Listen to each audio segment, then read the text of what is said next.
Alright, magandang umaga sa inyo mga kaidol. Banatidoy is back mga kaidol. Panibagong video, panibagong update po tayo mga kaidol. Sinong nakakilala nito mga kaidol? Si Sandra Cam. Si Sandra Cam mga kaidol ay ito po yung matapang na magbatikos kay President Bongbong Marcos at kay Martin Romualdez. Yan ang nga sinasabi natin mga kaidol na lahat ng bumabatikos kay President Bongbong Marcos may mangyayari. Alam nyo kung bakit mga kaidol, no? Hindi mananaig ang kampo ng mga demonyo, kaya may mangyayari sa kanila. So ngayon mga kaidol, si Sandra Cam ay pumanaw na po mga kaidol. Pumanaw na po mga kaidol si Sandra Cam. Yan po ang malakas mangbatikos ni President Bongbong Marcos at kay Martin Romualdez mga kaidol. Yan ang sinasabi mga kaidol, no? Hindi mananaig ang kasamaan sa kabutihan mga kaidol. Oo.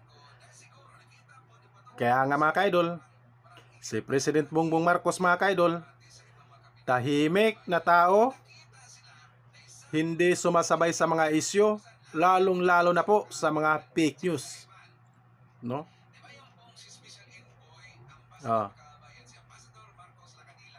Kaya kayo mga DDS, no? Mag-ingat-ingat po kayo mga DDS. Hindi ko naman kayo tinatakot eh. Kasi hindi naman kayo takot eh, no? Mararamdaman nyo na lang yan, no? Tulad nito, si Sandra Cam, no? Grabe po mangbatikos kay President Bongbong Marcos. So anong nangyari?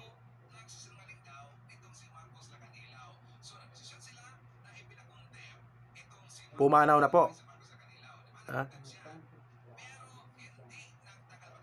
Kaya mga DDS, sabi ko nga sa inyo mga DDS, no? Hindi mananaig ang kasamaan sa kabutihan, no? Kung makita nyo po yung video nito ni Sandra Cam mga kaidol, lahat pambabatikos kay PBBM, no? At hindi sumasabay po ang ating mahal na Pangulo. Tahimik lang po ang ating mahal na Pangulo mga kaidol. Panoorin po natin mga kaidol yung video ni Sandra Cam. At ito si Sandra Cam ay pumanaw na po mga kaidol. Panoorin po mga kaidol. Kung wala si Inday Sara, yan ang totoo. Kung wala si Inday Sarang sumabay sa pinsan mo, walang Marcos na presidente ngayon. At walang Romualdez na tambalos-los na maging speaker ngayon. Narinig nyo po yung sinasabi ni Sandra Cam mga kaidol, no? At kung mambabatikos man siya mga kaidol, maling-mali pa, no? Kung wala daw si Sara Duterte, wala daw yung Marcos nakaupo. Mali. Kaya kayo mga loyalist, huwag tayong maniniwala sa mga kampon na mga demonyo, no? Sino ba yung mga Duterte? Hindi yan kilala yung mga Duterte. Tandaan nyo yan mga ka-DDS. Hindi po kilala ang mga Duterte. Kung kilala man yan, yung mga Duterte na yan, sa Davao lang. Sa Davao lang po. Nakilala lang po yan sila dahil sa mga Marcos, no? Mag-comment kayo kung totoo ba ako o hindi. Nakilala lang yan yung mga Duterte na yan nang dahil sa mga Marcos. Mali po ang sinasabi ni Sandra Cam, no? Ulitin ko mga ka-DDS, lahat ng bumabatikos kay President Bongbong Marcos may mangyayari. Ito grabe to mambatikos mga kaidol, si Sandra Cam mga kaidol, no? Pero ang ating mahal na Pangulo, tahimik lang, walang kapalag-palag, kasi po tahimik lang po. At sobrang bait po ang ating mahal na Pangulo. Maraming salamat mga kaidol. At sa hindi pa tayo magtapos mga kaidol, sa hindi pa nakasubscribe sa YouTube channel, please subscribe sa my YouTube channel, Banati Doy Risbacker. At pakisali na lang po yung Facebook page ko mga kaidol, Drive-Thru Idol. At siyempre sa TikTok mga kaidol, magparami po tayo ng followers mga kaidol. Like, share po tayo mga kaidol sa TikTok. Sa hindi pa nakapalo, follow po my TikTok. Banati Doy. At siyempre mga kaidol, bago tayo magtapos, pakinggan nyo po yung awitin nito na para kay President Bongbong Marcos mga kaidol. Ingat po kayo palagi. God bless po sa inyong lahat mga kaidol. Pakinggan nyo po ang awitin nito ay para kay President Bongbong Marcos. At salamat po sa nag-compose nito, si Nyolo. Maraming salamat po at maganda at pinaulit-ulit ko talaga pinapakinggan to.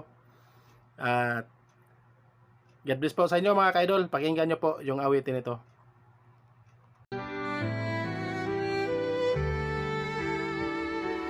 Bawat hakbang tinik ang iyong daan sa sariling bayan, ika'y hinusgahan, ika'y siniraan ng ganit sa kapangyarihan, agilang nagnakaw ng pera ng taong bayan. Pinapasan mong lahat ng dusa, natataka hindi gaya ng iba. Ngunit kahit sugatan, kahit lumuluha, iniisip mo pa din kapakanan ng iba. Bongbong, hindi ka kailanman iiwan. Loyalista hanggang dulo ay nandyan.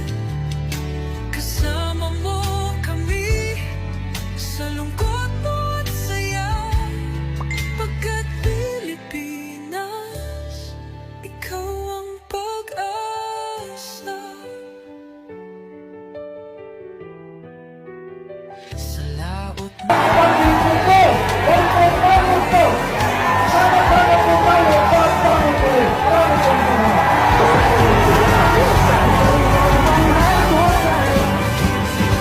Muli ako'y nagpapasalamat sa lahat ng nagpakita ng suporta at nakikibahagi sa ating nationwide motorcade at caravan. Diyos, nag-iba sila. Ipinaglaban mo ang lahing sinumpaan. Nagkalat peking balita sa mamayan. Binabaliktad nila ang katotohanan, pero hindi na naig ang kanilang kadiliman. Bongbong, hindi ka Tayo na ang ating narating sa paglalakbay tungo sa bagong Pilipinas. loyalista hanggang dulo ay nandyan. Kasama mo kami sa lungkot mo at saya. Pagkat Pilipinas, ikaw ang pag-asa. Iginuhit ng kasaysayan ng pangalan mong dalisay. Ngunit bakit tila nais kang burahin at si Apolakay? Sa iyo